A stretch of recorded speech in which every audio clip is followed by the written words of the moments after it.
Y bueno, el tema de trato justo y equitativo es un tema apasionante por lo difícil, y entre las dificultades, como ha mencionado Andrea, está esto de los textos en los que se define, se usan estos conceptos tan generales, ¿no? Y los conceptos generales, al ser amplios, dejan sin duda espacios grandes para la interpretación.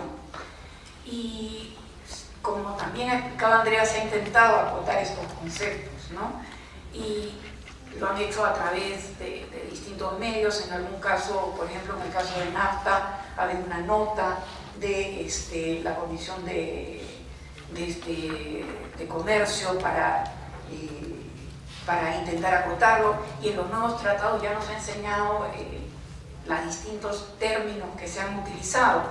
Pero si vamos a ver que los tribunales se van a estar refiriendo a términos, van a tener delante de ellos términos tan amplios como el que nos leyó hace un momento Andrea, o como el que está en ACTA, que dice: cada una de las partes otorga a las inversiones de la otra parte trato acorde con el derecho internacional, incluido trato justo y equitativo, así como protección o seguridad plena.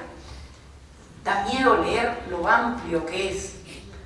Y si luego vemos que las aclaraciones que se dan también van a términos bastante generales, ¿no? Vamos a encontrar que entre esos términos generales, que también nos los han puesto hace un momento en pantalla, está que, bueno, se considera que una parte viola la obligación de trato justo y equitativo cuando con una medida o serie de medidas, por ejemplo, rompe sustancialmente el debido proceso. Con eso se está acotando, ¿no? Pero vemos también un concepto sumamente amplio. O te dice, se da una manifiesta arbitrariedad. Sí, se está acotando, y ya van a hablar un poco más de esto, pero con un concepto también muy amplio. Y entonces, en ese contexto nos preguntamos, los laudos, los árbitros que van a estar tratando estos temas, al momento en que ya tengan que concretar su interpretación, tienen un amplio espacio para hacerlo, ¿no? Y vamos a encontrar que además están viendo casos de los más distintos, ¿no? O sea, y justamente por eso son amplios los términos, porque están hechos para ver casi cualquier tipo de contrato o violación, industria, acto, ¿no? Entonces, se critica mucho, y es fácil criticar, porque lógicamente con términos tan amplios es fácil que haya interpretaciones que en el detalle vas a encontrar que están yendo por caminos un poco distintos. Sin duda, pues van a haber razonamientos distintos en los tribunales y no perfectas coincidencias, y eso ha generado muchísima crítica. Creo, sin embargo, que de la evolución de la jurisprudencia más reciente pueden, sin embargo, rescatarse una serie de criterios comunes al interpretar. No van a ser perfectamente comunes, pero sí quisiera rescatar una serie de criterios que de la evolución de laudos encuentras que son en común. Y vas a encontrar en común, por ejemplo, que en muchas ocasiones, claro, porque no hay, sobre todo cuando el tratado hace referencia a la costumbre, pero aun cuando no hace referencia a la costumbre internacional, vas a encontrar que se considera que el parámetro para medir el trato justo y equitativo se busca en el derecho internacional consuetudinario. Claro, a partir de ahí nos encontramos con un segundo reto que tienen los tribunales, ¿no? Bueno, pero ¿y qué significa este parámetro del derecho internacional consuetudinario?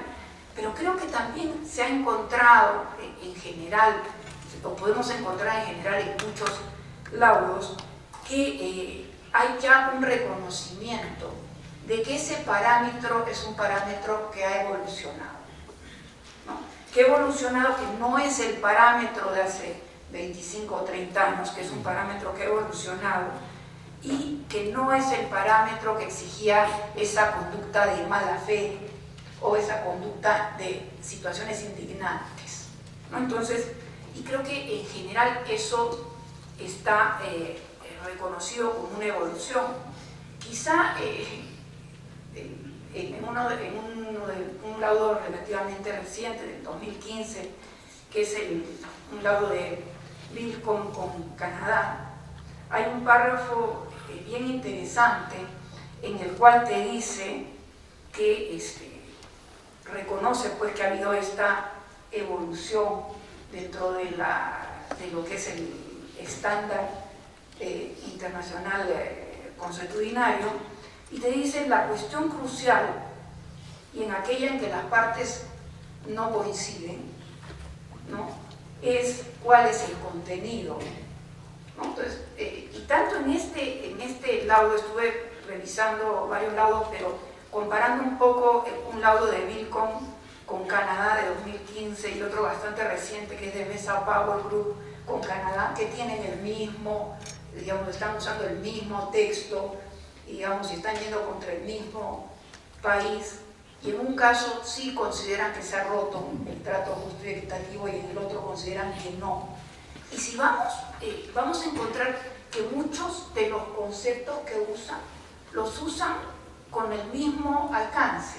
Es decir, en ambos casos te dicen, no, reconocemos, las partes incluso reconocen y el tribunal reconoce que ha habido una evolución en lo que es la noción de trato justo y equitativo. Y en este párrafo 433 del laudo de Vilcom te dice, el problema es cómo llegar a cuál es el concepto que tiene que observar este tribunal de trato justo y equitativo, ¿no? Y la verdad concluye, como también concluye del otro caso, que no es el estándar de pedir que sea de mala fe o que sea de una conducta indignante, sino que es un estándar más bajo.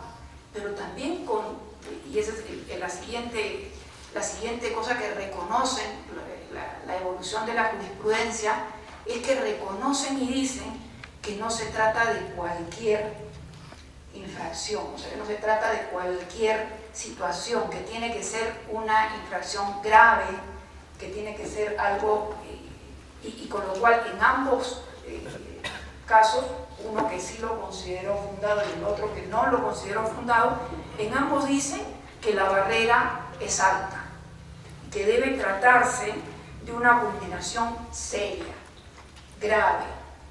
¿Ya? Y entonces ahí llegamos a que sí, están en lo que son los conceptos, la evolución ha estado, digamos, poniendo los conceptos más o menos, definiéndolos con detalle, con diferencias, pero en forma cercana, ¿no? Y también encontramos en la evolución de los laudos que en ese contexto los distintos tribunales reconocen que la sola vulneración de una norma o de un contrato, o de una norma interna de un Estado o de un contrato, la sola vulneración no es una vulneración al trato justo o equitativo, que por eso la barrera es alta y debe ser una vulneración seria, ¿no?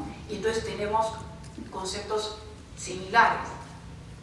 Otro tema que podemos encontrar en la evolución de los laudos es que a partir de un determinado momento se comienza a hablar de legítimas expectativas. En los laudos digamos, más antiguos no se mencionaban legítimas expectativas. Entonces tenemos, por ejemplo, que laudos antiguos del año 2000, 2001, 2003, como pueden ser los casos de Metanclar con México o de Metanex con Estados Unidos, no era eso un tema que se mencionaba, pero a partir de laudos desde el 2006 en adelante se comienza a mencionar mucho. Entonces, y este tema de las legítimas expectativas, ¿qué significa? Y entonces también hay un amplio margen para definir cuándo se ha quebrado o no una legítima expectativa. Respecto de aquello que estoy intentando recoger y que es lo que sí encontramos que tienen en común los laudos, es que lo que sí consideran es que las legítimas expectativas no son una condición, sino lo que son un elemento que debe ser evaluado dentro del contexto de otros elementos. Entonces, creo que es importante anotar que sí podemos encontrar dentro de estos conceptos generales algunas cosas en común en la forma como los tribunales han ido resolviendo. El tema es que aun cuando encontremos cosas en común, si yo digo que hemos llegado a la conclusión de que solamente va a considerarse que se ha vulnerado la noción de trato justo y equitativo cuando se trata, por ejemplo, de un abuso, de una arbitrariedad manifiesta o de una medida absolutamente injusta y que es muy grave, de repente mi concepto, y ahí ya vamos a los árbitros, ¿no? Que estamos hablando primero del problema en cómo están formuladas el estándar con estos términos tan generales que, como vemos, pueden haber tenido desarrollos más o menos comunes, pero luego cuando me dice que tiene que ser una violación grave, de repente lo que a mí me parece una violación grave, a Álvaro le parece que no es una violación grave, ¿no? Y a Mariana le parece que es mucho más grave de lo que a mí me parece. Entonces, vamos a tener también que, además de tener estos conceptos amplios, tenemos que no todas las personas tienen la misma percepción de lo que es grave, de lo que es arbitrario. Entonces, cuando estemos en una situación muy límite, seguramente los tres nos vamos a decir, sí, pues eso no es muy grave, pero esos no son siempre los casos que llegan a un tribunal. En los casos que llegan a un tribunal pueden haber muchísimas discusiones y está en una zona mucho más gris de lo que nos parece a mí grave y a él parecerle que no es tan grave. Y claro, como cuando un laudo sale, es muy difícil que las dos partes terminen contentas, entonces va a ser mucho más motivo de crítica, es decir, mira, pero ¿cómo pudo resolverse